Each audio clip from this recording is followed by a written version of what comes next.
Hi, this is Burney with the eDiscovery Buyer's Guide. We are here at Legaltech 2019 in downtown New York, and I am sitting here with someone I've known for quite a while, Gene Albert, who is the, I just think of you as Lexbe, basically. Well, that would be wrong. I know there's a lot of other people, but I know you've been working on this for quite a long time. This is Lexbe, L-E-X-B-E, and frankly, one of the first cloud-based SaaS document review platforms that I became familiar with many years ago, and you just continue to push that boundary. So tell us a little bit about what you've been working on with Lexbe. Oh, sure. Well, we continue to expand the platform to bring more and more into it. We're cloud-based.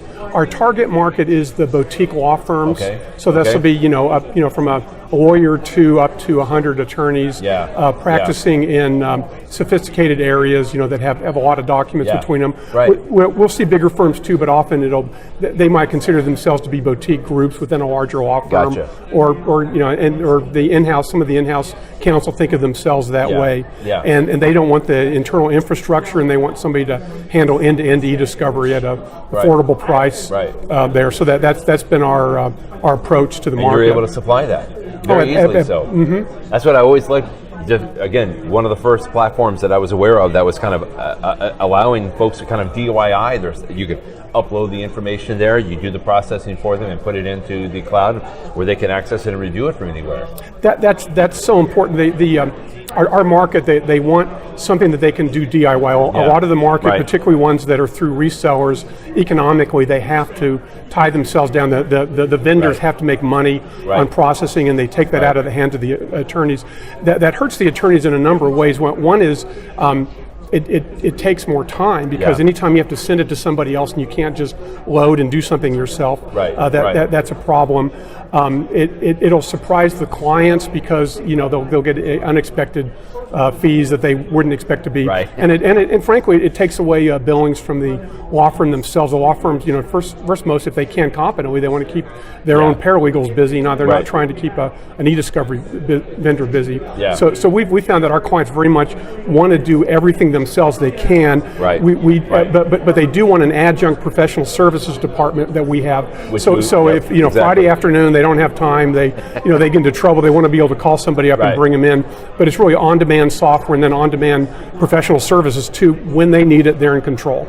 Etc. That's great. Talk a little bit more about specifically the messaging components and the features that you guys have been working on. We brought a new service out, software called Instant Messaging Plus. And what we've done there is we've found a way to bring in instant messages, from text messages to things like Skype to the consumer applications.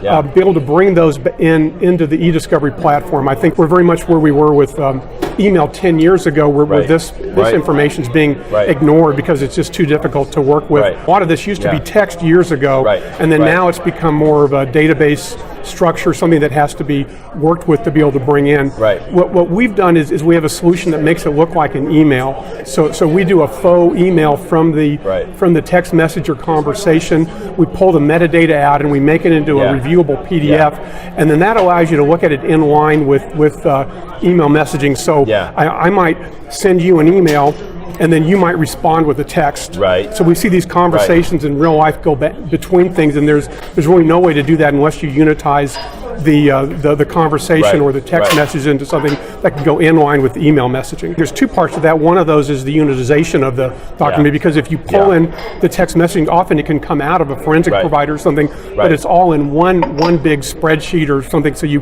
haven't unitized it down into the individual messages and conversations, and that means you can't get an integrated view with email messaging. It also means that your search would be non-specific. Everything would be coming back on that big glob of the text messaging dump, where you really want it down to the individual conversations to understand what's going on.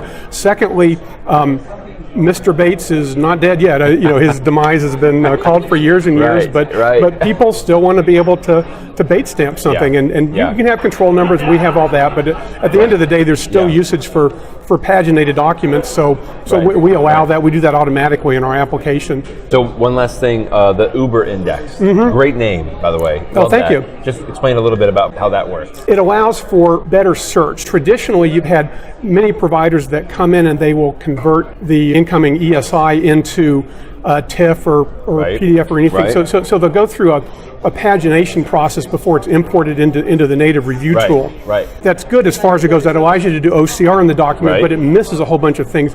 It's basically a print driver approach. It's a virtual print of the document. So anything that wouldn't come out on a print gets lost. So hidden tabs on spreadsheets, you get PowerPoint notes, if it's not set up to print.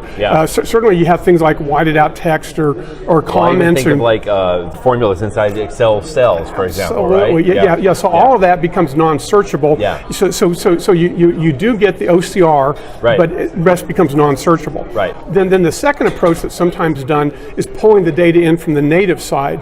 And if you bring on the native side, that takes care of the problem of a lot of that information. If you have a good, you have to have the right software to be able to read and parse the binary files that come out of that. But so you get all that native data in there. So theoretically, you're getting in all the notes and comments and everything.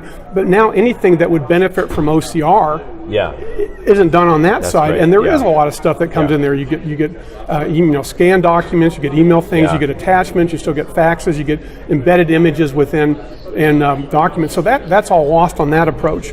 So what we do is we bring them both together. So we process them as a native, and we process it as a paginated document, and then we concatenate it into the search index, so you can pull it all together. And have the confidence of being able to search that content. So that, along with the metadata that also goes in there, I think that's the most comprehensive search index in the industry. And if somebody else has done that, what we've done, I'm not aware of it. You have the ultimate Uber index. And if you want to see more, or if folks want to see a little bit more, you've got a great website, lexbe.com, Lexbe.com. They can go there, they need a demo, or they want to see a little bit more information about what we've been talking about, lexbe.com.